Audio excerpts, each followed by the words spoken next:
Welcome back. We are spending the week with the 2023 Nissan Z. Few cars have been as hotly anticipated as this one, and I'm spending an entire week with it to see what it's like to daily drive. I'm gonna go to the grocery store, I'm gonna commute in it, I'm gonna go up a canyon drive or two if I'm lucky, and spend some real time with it and see if it's worth your $50,000 to get this Performance Edition with its limited slip differential, its nice suede leather interior, and everything else that this gives you for $50,000, including its 400 horsepower and 6-speed manual transmission rowing through 2 turbochargers to just pummel your way through many, many sets of tires along the way. So let's check it out and see if this thing is worth your money.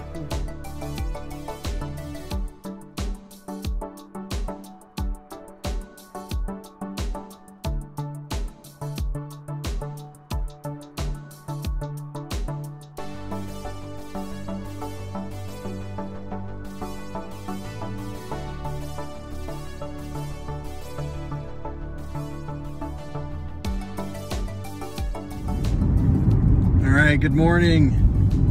We're back in the Nissan Z. We're taking it up the canyon for a little photo shoot with KSL.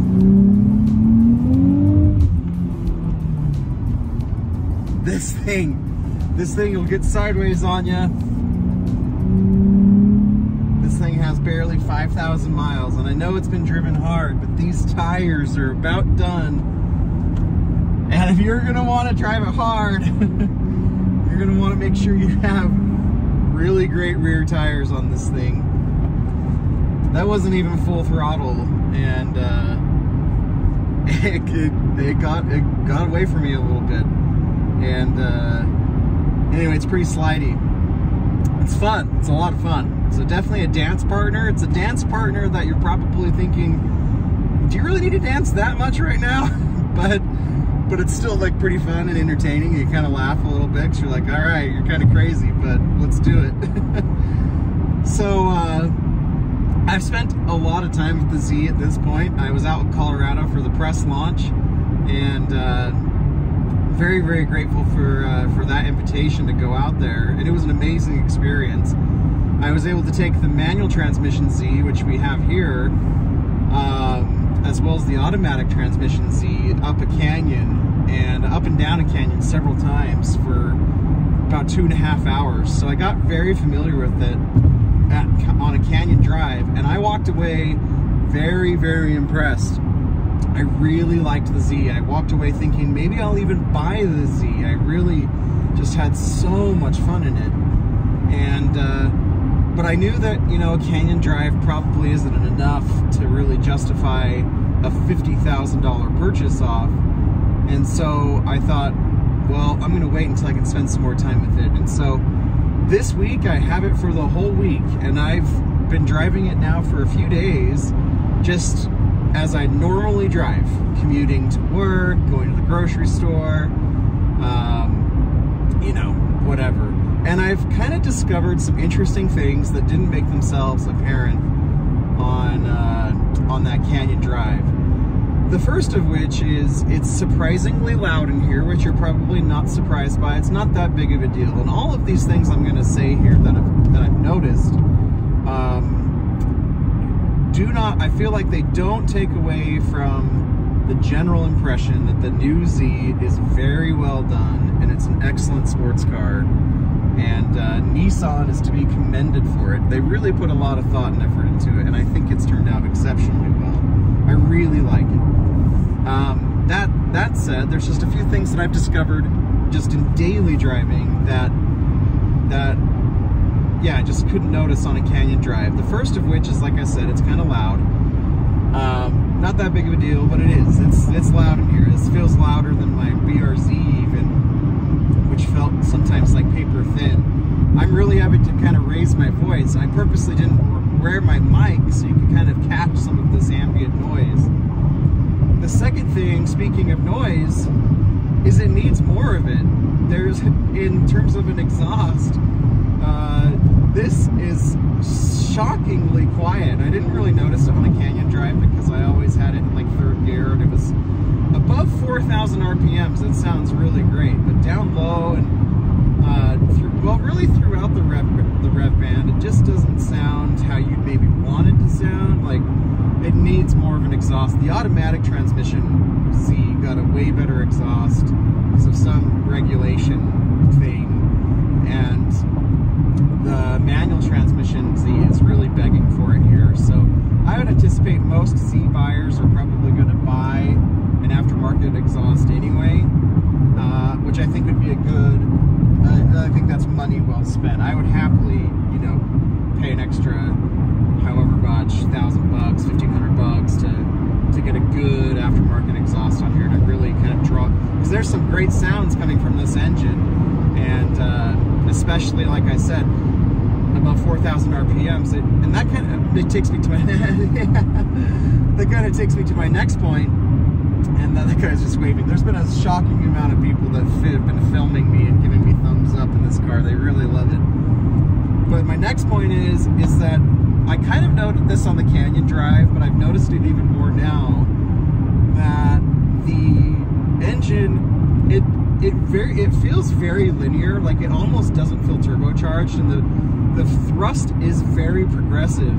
However, there is, in daily driving, an even more marked change that happens around 4,500 RPM all the way up to the 7,000 red line that just isn't there like in a Canyon Drive where you have the RPMs higher all the time. It's pretty darn docile below 4,000 RPMs. Like, there's still a lot of grunt, don't get me wrong, but it's an animal above that. I mean, just as you saw when I was getting on the on-ramp for the freeway, I was only up to like 5,500 RPMs, and the back end was already wanting to slide around. I mean, this thing's crazy. It's like really crazy. You need to have good tires on this. I'm not kidding, if you're going to be having fun with it.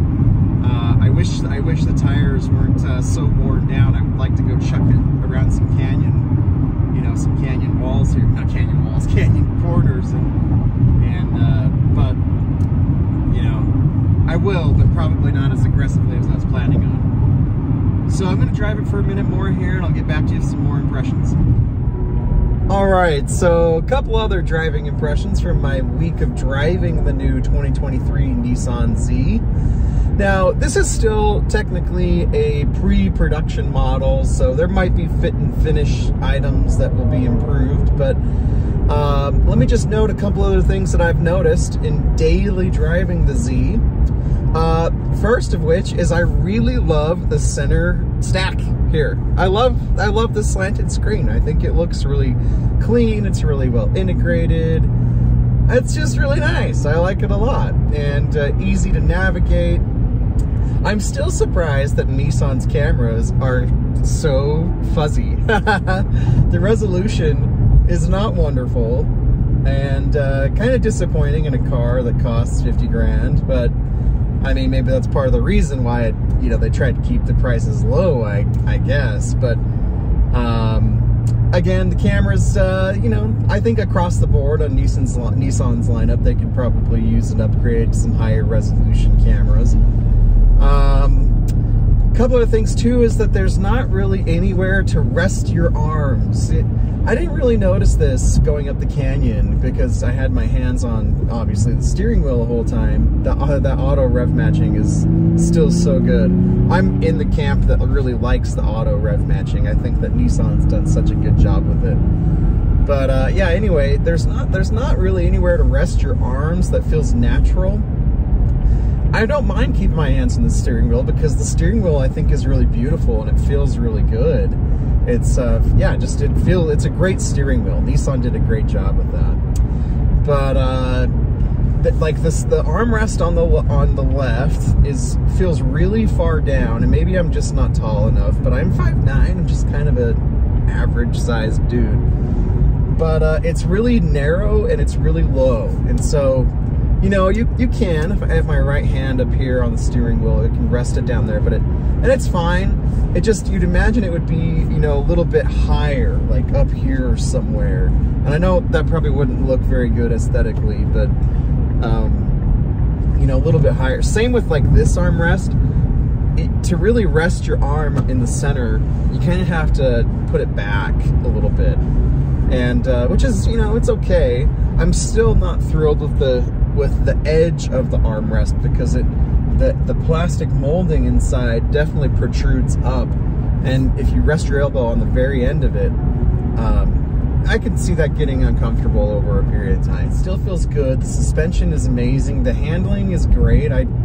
That stuff, man, Nissan really did a great job with. I mean, I've said this before in my other reviews, but I think that they nailed what they were going for, which was a dance partner. And this thing likes to dance. And like I said earlier, it maybe with, you know, when the tires are starting to wear down a little bit, it maybe wants to dance a little too much, and you might be thinking, whoa, you're a little crazy, but let's slow it down a bit and just have fun. And that's kind of how this feels, because you can, I mean, with 400 horsepower in this little thing is a lot of power, and I'm gonna say it might even be slightly too much power. You can get in trouble real fast, either going sideways or just going too fast in this thing without even thinking about it. I mean, you could, if you put your foot down, you know, on an on-ramp in third gear or second gear, I mean, you'll be up to 90, 100 miles an hour in seconds, and you've really got to watch yourself. So that's another thing that I found interesting in my week of driving, was that I love the power. It's really, really fun, but dang, I wish I had more opportunities to really wind it out, which, you know, would probably, people would say, well, just take it to the track. Well, definitely take it to the track, but then you've got the problem of replacing tires every 5,000 miles or less. Woo!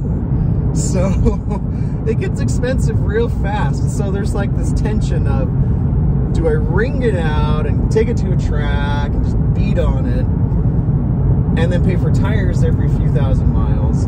Or do I take it conservative but always be frustrated that I'm not wringing it out, because it's so much fun to wring out.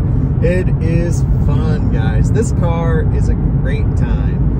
They may not be the master of spec sheets, and like, it may not even be the master of the track. I'm assuming probably not from my time driving this. But I will say that they've made a car to be fun, and it is fun. So I'm back in a canyon, and this is where this car belongs. It's fun driving around, and it's fine to commute in, but this thing belongs in a canyon. It's just so fun. You gotta watch yourself though. You could very quickly get in trouble with your speed. I was just going up a hill, and I just put the pedal down for even just a few seconds, and I found myself rapidly exceeding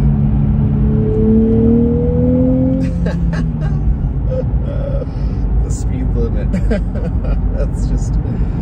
That's crazy. So you got to back it off very quickly, because just be mindful of it, because there's so much power there. It's awesome. Oh, it's so fun. So we're up in Huntsville, Utah, and this canyon road is just one of my favorites. These mountains are gorgeous and green. There's even some snow up there still. So one thing I've also, gotta take it easier on some of these tires are, oh my gosh, this is so fun. One thing that I've also noticed about the Z, has been my favorite, is I initially was in love with these seats. I thought they were very comfortable, but after more driving and just in daily kind of driving circumstances,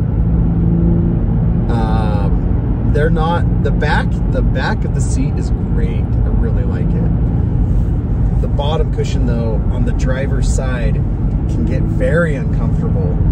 Nissan has stuck with their kind of classic switches here on the right-hand side, and then on the left-hand side, there's plastic molding that comes up pretty far for the seat adjustment dials, and that causes the cushion to be kind of compressed against your legs. There's not much flex or give there, and so the cushion even kind of like spills out over the top of those plastic moldings.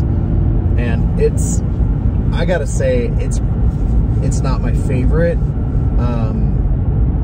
but it's fine. I just wish that they could move those seats, or not the seats, but the controls, the electronic and the manual controls on either side, somewhere, or move them down or something, so that there's just a little more support on either side of your thigh, or on both legs and the outside of your thighs, so that it's not, so that you're not like digging, because you can feel the plastic underneath that cushion, and so I would imagine over time that'll get even worse.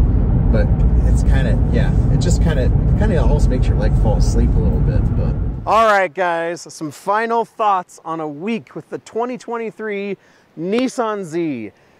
I have a lot of feelings about this car. When I first drove it in Colorado at the press drive for the media, I was in love with it, going up and down those canyons. And I think I was mostly in love with it because of this intoxicating power. And it is just that. It is intoxicating to have 400 horsepower right under your feet. It's incredible, especially in a car that's relatively small. But it's not light. This thing weighs 200 pounds more than the last one. And that's what happens when you add 2 turbochargers and a myriad of different cooling devices to keep that engine nice and chilled while you're going at high speeds up canyons and maybe even on the track. That does lead me to some thoughts though. This is exhilarating in a straight line. It is ferociously fast. It is amazing in a straight line, and it handles pretty well around the corners. But what I have found in my week of driving is that it does weigh a lot. I think if I remember correctly, it weighs about 3,600 pounds, 3,700 pounds or so. Maybe not quite that much, but it is, I know, about 700 pounds more than something like the Subaru BRZ or the Toyota GR86. 700 pounds is a lot of weight. And the question becomes, do I want crazy performance just going fast, or do I want something that is still going to be a lot of fun and spend significantly less? The question that I've been going through in my mind for the last several days since I've become more acclimated to the Z is this. Is the Z $20,000 more fun than something like the Subaru BRZ or the Toyota GR86? And that is a tough call to make, and it comes down to what you want. Again, if you want straight line performance, this is incredible, and it handles pretty well too. But with all of that power and that weight comes consumable cost. This car has only just over 5,000 miles on it, and all 4 tires are nearly bald, as I so found out going onto many an on-ramp and around some canyon turns. It's fun, but 5,000 miles in, it already needs new tires, and these are pretty large tires of 275 in the back, and I think we have what's the size up here? 255 in the front. 19-inch wheels. Brakes will probably need to be replaced relatively soon as well. And so there is the consumable cost. Now, with that extra weight, you also have to consider, is this something I'd want to track? And while I think that the power can overcome a lot of the weight that is here, it is still quite hefty. And so I'm back to my question. Is this worth $20,000 more then a Toyota GR86, which comes fully loaded at $31,000 or $32,000 with a manual transmission. Or for the Z Performance, do I spend exactly $20,000 more for it to get 400 horsepower, 2 seats, and just an amazing 6-speed transmission? That's a tough call. That said, this is a great car. It's exhilarating, it's a ton of fun, and I think Nissan should be commended for developing it. It's 80% new over the old 370Z. There's a lot to like here. I did not like the seats. That's one of my main complaints here. I don't know why Nissan and Infiniti continue on with the side controls on the side of on the bottom cushion of the seat, but doing so compresses your legs. And for me, it grew very uncomfortable very quickly. I've never thought that seats would be a deal breaker, but these just might be. Another thing to consider as well, if you're considering tracking this vehicle, is the rear hatch is cool, but I don't know that you can fit 4 wheels and tires in it like you can with the Toyota GR86 or the Subaru BRZ. So if you plan on tracking it, you'll probably go through tires quickly and don't plan on bringing in an extra set to the track. I like a lot of this car, but I am torn if I would spend $51,000 on it. Yes, the power is very exciting and very exhilarating. The 6-speed manual, I'm so grateful is here, and it feels good. It sounds pretty good. The manual does need a different exhaust. It's reasonably comfortable except for those seats. The styling is pretty cool, especially the rear end, but it's not totally original, not totally forward thinking. It's more backward looking to harken back to many decades of Z enthusiasts. And so the question is this performance sports car you buy for 51 grand? I don't think you'd be too or at all disappointed if you did. I think you'd be pretty well intoxicated like I was on those canyons if you're looking for something that just has immense power at any point in the rev band, and you want a manual transmission and you just want some power slides and to go sideways and rip through tires, and you're gonna love it.